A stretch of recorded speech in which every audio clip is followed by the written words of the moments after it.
This channel does not promote any violent, harmful, or illegal activities. All content provided by this channel is meant for an educational purpose only.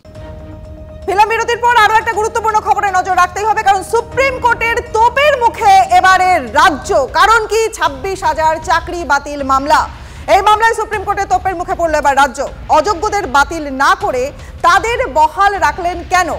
অতিরিক্ত শূন্যপদ তৈরির কি প্রয়োজন ছিল? রাজ্যকে কড়া প্রশ্ন সুপ্রিম কোর্টের প্রধান বিচারপতির। বিস্তারিত জানবো আমাদের সহকর্মী সুমন মহাপাত্র এই মুহূর্তে রয়েছেন আমাদের সঙ্গে। সুমন, তবে একেবারে সুপ্রিম কোর্টে যে শুনানি চলছে সেখানে কিন্তু বারবার আমরা দেখছি রাজ্য সরকার তারা কিন্তু ভৎসনার মুখে পড়ছে।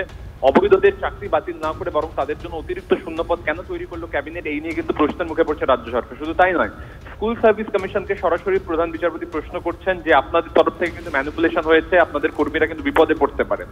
পাশাপাশি যে মূল প্রশ্নটা এখন গিয়ে দাঁড়িয়েছে, সিবিআই যে ওএমআর গুলো উদ্ধার করেছে তা অথেন্টিক, এটা আসল কিনা যাচাই করার জন্য যে প্রয়োজনীয় ডেটাশিট প্রয়োজন, এসএসসির কাছে সেই ডেটাশিট নেই, এসএসসি করে সব প্রতিলিপি উড়িয়ে ফেললো, এই নিয়েও কিন্তু বারবার সুপ্রিম কোর্টে ভৎসনার মুখে পড়ছে এসএসসি।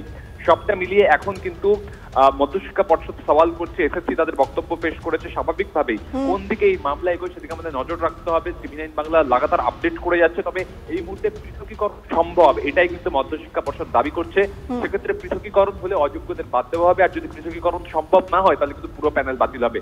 সুপ্রিম কোর্টের প্রধান বিচারপতি সব পক্ষের বক্তব্য শুনে সিদ্ধান্ত নেবেন। রনিপা, একেবারে সুমন, তুমি নজর রাখো। অনেক ধন্যবাদ তোমায়। ফের বেলাগাম আব্দুল রহিম বক্সি। এবার বিরোধীদের হাত ভেঙে মাথা গুঁড়িয়ে দেওয়ার হুঁশিয়ারি। দলের কর্মী সভায় মঞ্চ থেকে বক্তব্য মালদা জেলা তৃণমূল সভাপতির। বাম, কংগ্রেস, বিজেপির উদ্দেশ্যে হুঁশিয়ারি মালতীপুরের বিধায়কের। যে হাত দিয়ে মাছ ধরার সামগ্রী অর্থাৎ পশ্চিমবঙ্গের মানুষের টুটি চেপে ধরার চেষ্টা করছে, যে সিপিএম কংগ্রেস সে হাত খানা নামিয়ে দিন।